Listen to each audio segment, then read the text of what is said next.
Section 4.4, factoring quadratic expressions. So we're going to find common and binomial factors of quadratic expressions, and then tomorrow we will factor special quadratic expressions. So again, those are the ones that we talked about that don't just start with a 1x squared. Maybe it's a 3x squared or a 4x squared, which makes it harder to find the factors. And I think after today, you'll know which are which. So starting out, we're just going to kind of look at how do we do these like when we first started multiplying two things together, which would be a binomial. X plus 4 times x plus 2, we used FOIL, right? First, outer, inner, last. So we're going to kind of work this in a backwards fashion so that we can see what we have to do. So we multiply using FOIL. First terms would be x times x, or x squared. The outer terms would be x times 2. The inner terms would be 4 times x. And the last terms would be 4 times 2. And then notice that the middle terms are like terms, so we put them together. And we get x squared plus 6x plus 8. Okay, so if we think about that in a backwards fashion, so that's why the expression is really the same, what we need to do is think about how do we get the numbers that we need to write it in that form. Okay, so we're going to do the exact same question, but we're going to kind of think it out a little bit differently. So if you want a quadratic equation, you multiply by FOIL. Yep. Yep, I multiplied those. Yep. So with FOIL, remember you're finding the right terms, you're multiplying them. Does it matter if you switch the I and the O at all? It doesn't, as long as you do them both. So most of us, we aren't really probably thinking first, outer, inner, last anymore. You just kind of do it because you've done it and done it and done it. But it doesn't matter if you switch the order. So now what we're looking for is if we want this one in factored form, we look at how do we make an x squared? We split those up. And we put a 1x with the first one and a 1x with the second one. So when that factor is a 1, it breaks down into x times x. Okay, if it's something different, we're going to do something different with that tomorrow. Then we want factors of 8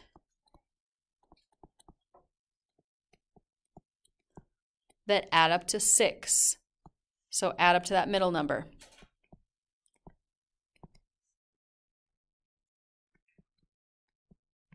The last number is factors. The middle number is what those factors add up to. So when you first started these in Algebra 1, which was now a while ago, we looked at factors of 8. Now, this probably may not be something you have to write out. If you just want to watch, if you feel like you need it, and because you struggled with factoring, then definitely write it out. So we're going to do factors of 8. Okay, here we're only dealing with positives, so we don't have to worry about the signs at this point. So two of the numbers that multiply to 8 would be 1 and 8. Another set of factors would be 2 and 4. Are there any others for 8? No.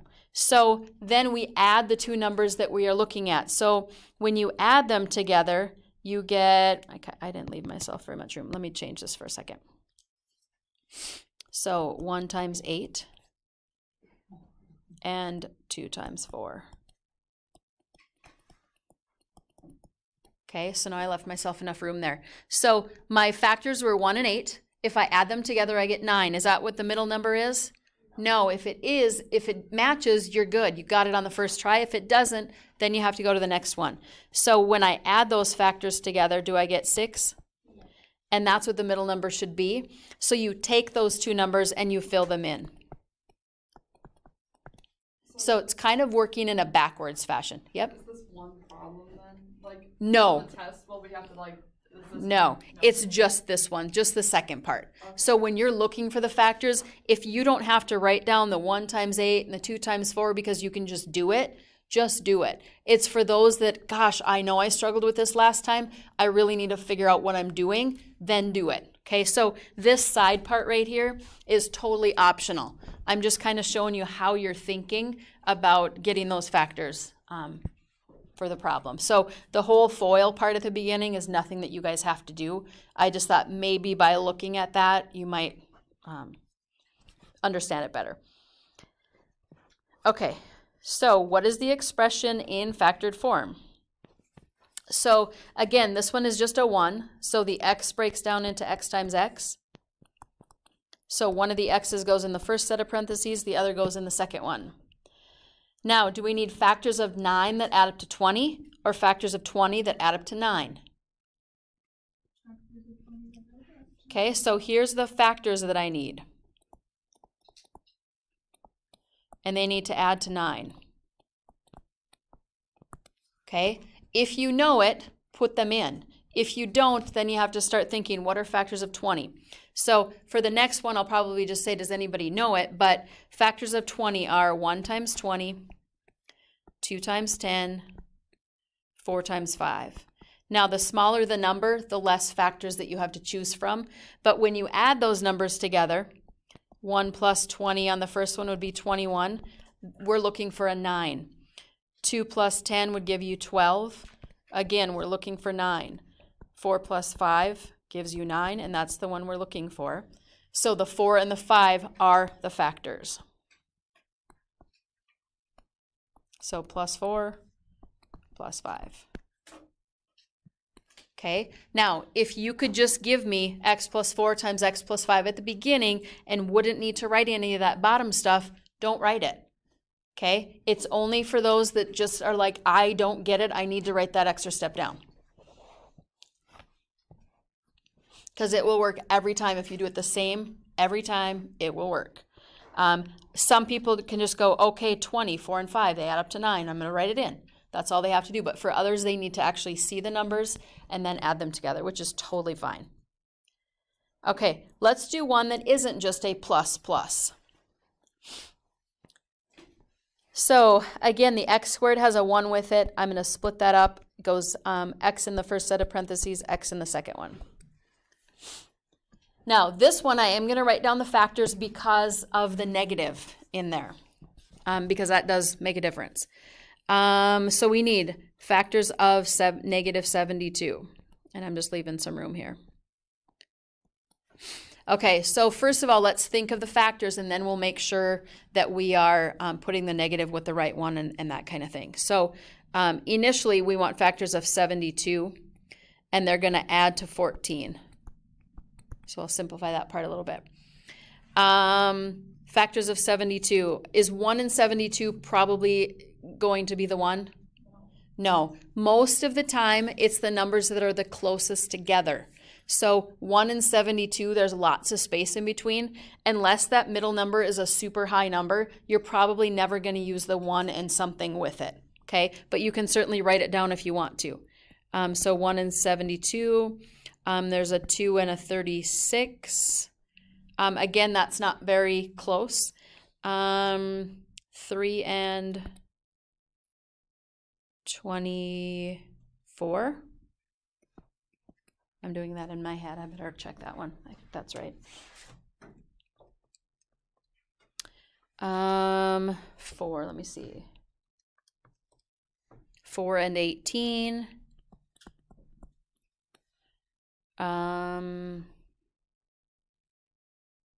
6 and 9. I'll put some more space in there. And then that's probably about it, because 6 and 9 are getting super close together. So, what? What one? Oh, 6 times 9 is 54. Thank you. 6 and 12. Are there any more after that? 8? 8 and 9. That's the one I was thinking of. 8 and 9 are close together. Okay, there we got it. Thank you. So when you get to the numbers that are right next to each other, you're probably done if you have started at the beginning. Usually it's the numbers that are right next to each other, not always. So when I look at these and I add those together, I get 8 plus 9 is 17. That's not what we're looking for. But the thing with this one is we have a negative number and it has to add up to a positive number. So how are negative numbers made when we multiply? One is negative, one is positive. Okay, so if the one in the middle, okay, I'm going to write a little direction over here. need negative 72, and it needs to add to 14. So would you think that the higher number should be negative or the higher number should be positive on this one? Because when we're looking at it, one has to be negative, one has to be positive, but when you add them together, it has to equal a positive. So I would say the reverse of what you just said. The higher one should be positive and the lower one should be negative, since we want a positive one in the middle. Okay, so I'm going to put high positive, low negative. Okay, so if we go back and do that, and I'm going to change colors so you can kind of see that part. Okay, so if we do high number positive, low number negative, the sum would be 72 minus 1, or 71. That's not even close.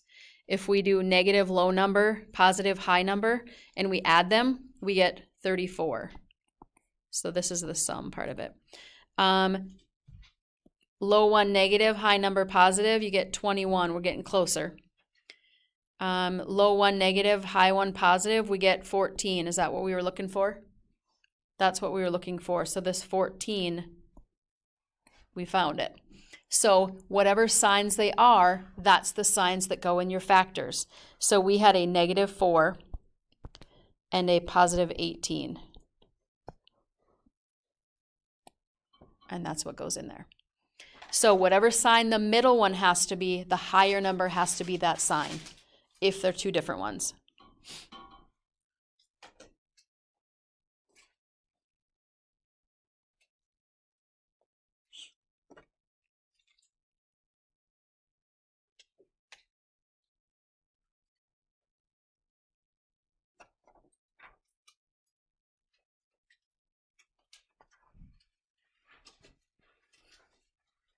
Okay, let's do one more of those.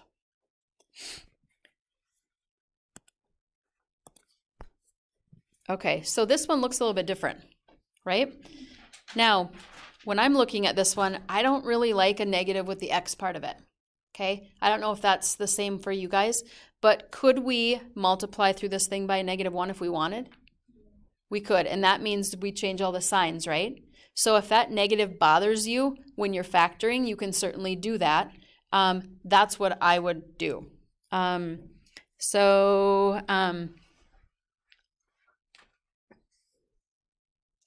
just looking to see what we need to get at the end. I'm going to take a -1 out, which is just like factoring that one out.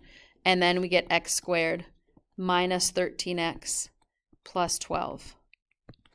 Okay, so it gets that negative away from the x squared term, and then you only have to worry about positive numbers at the end. Yep. How did you do that again? You just multiplied it? Yep, so if you take a -1 out of all of those, it changes all the signs, basically. But you still have to sit it outside. So it's kind of like elimination, what we would do with elimination. Yep, if you needed a negative number, yes. Okay. Yep. Okay, so now, what do we need factors of, 13 or 12? 12, so we need factors of 12, and we need them to add up to what? A -13. So I'm going to put add up to a -13. Okay, so we'll kind of do that in 2 steps here.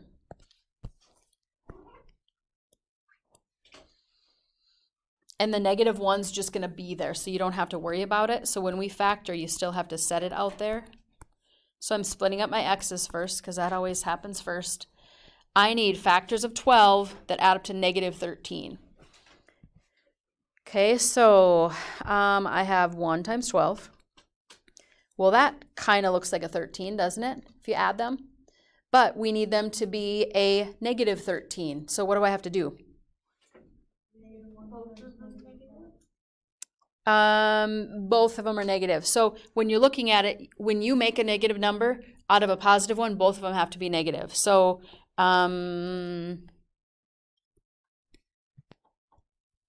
both positive or both negative. If there's one of each, then the higher number gets to be whatever sign that middle one has to be.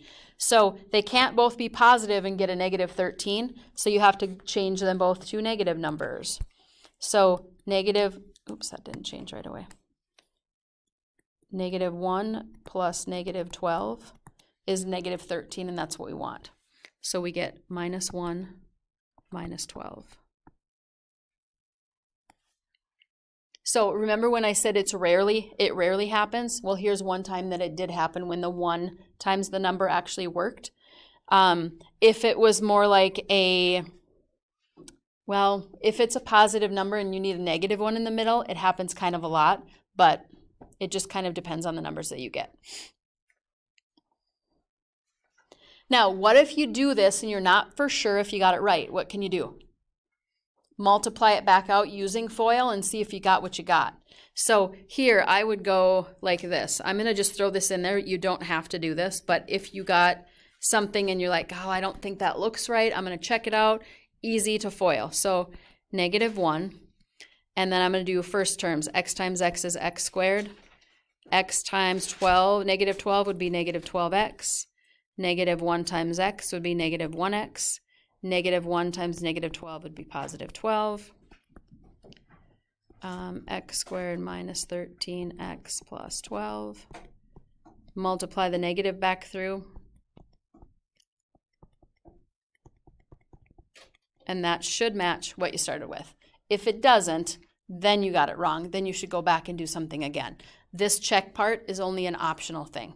Again, that would be probably just to use what you have. So let's practice a few. So grab a piece of paper. It can be scratch paper or assignment, whatever you want to do it on. Let's do these two first. If you can get it without writing the factor to whatever and add up to whatever, totally fine. If you can't, definitely do the factors and the sums. And when I show you, I'll show you both. So just try those two.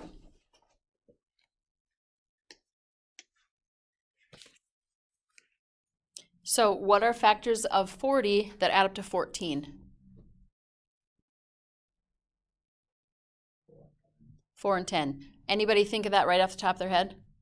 If you can do that, go for it. If you don't, you're looking at factors of 40 and add up to 14.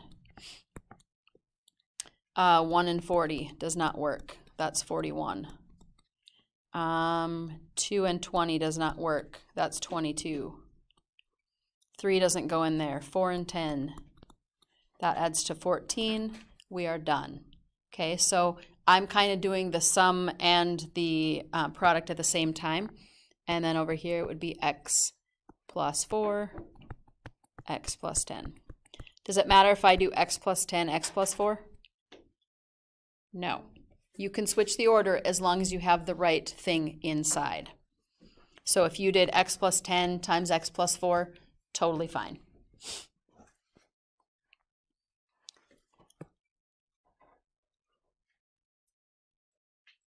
How about factors of 30 that add up to negative 11? 5 and 6, are they both positive or both negative? Both negatives. So here in this one, what I'm going to do first is I need a positive number that adds up to a negative number. Positive numbers are either two positives or both negative. That's what I do first, because then when I'm trying to find my sum, it might look different. Well, since the number in the middle has to be negative, I'm not using the first one. Both are going to be negative this time. 1 and 30, if you do negative 1 times negative 30, that gives you a negative 14 in the middle. 2 and 15 gives you a negative 17 in the middle. Shouldn't the first one be negative 1 times negative 30? Oh, 30, I put 13. Thanks. I'm like, that should be going down instead of up. 30. That would be negative 31. Sorry about that. 3 and 10. That would be negative 13. So look at my numbers are going smaller. That should be a hint if they don't go smaller. 4 doesn't go in there. 5 and 6.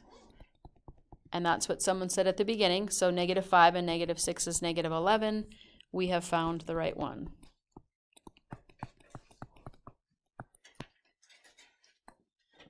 And again, if you don't need to do the table part, don't do it.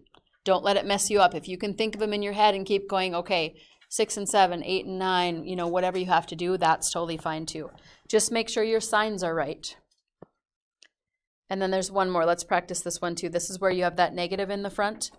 So first thing, when the x squared is negative, you're going to factor it out. And then change all the signs of the terms that are left. So factor that one. We need factors of -32 that add up to -14.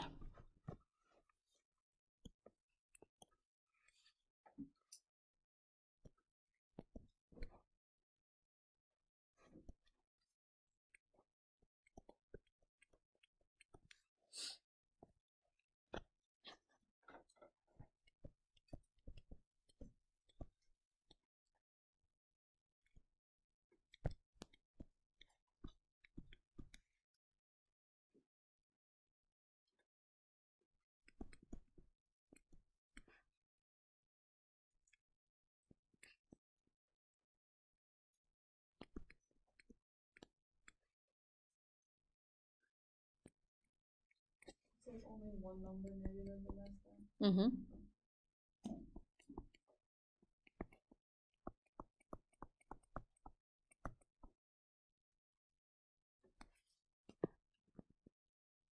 So in this one, I'm just going to talk this one through because I just did it. I factored a -1 out because that x squared was negative. We always want to work with a positive number if we can. You do have to list it on the outside. You can't just say x plus 2 and x minus 16 without the negative on the front. Then I looked at changing all the signs with the items that were left. So we need a -32 that adds up to a -14. A negative number is found by taking a positive times a negative. This time your highest number is going to be negative because the middle one has to be negative. So I said high is negative kind of off to the side. Then I looked at my factors. I did 1 and 32. The highest one has to be negative, so that would add up to -31. That one doesn't work. I went to the next one. 2 times -16. Again, the lowest number is positive. The highest number is negative. When you add them together, you get -14. That's what we wanted, so I stuck them in the parentheses, and then we were done.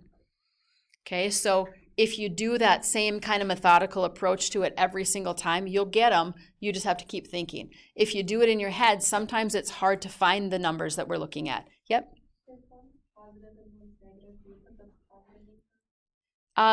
It doesn't matter. No, you could have these two switched as well. You could do -1 and then x minus 16, x plus 2.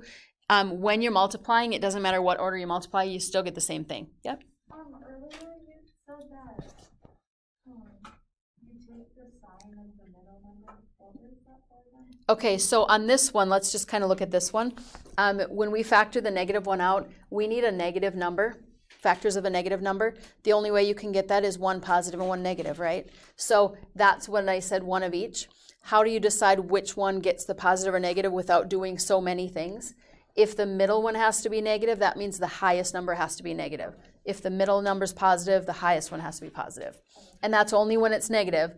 If there's a positive number, then it's 2 positives or 2 negatives, and it depends on what the middle one is.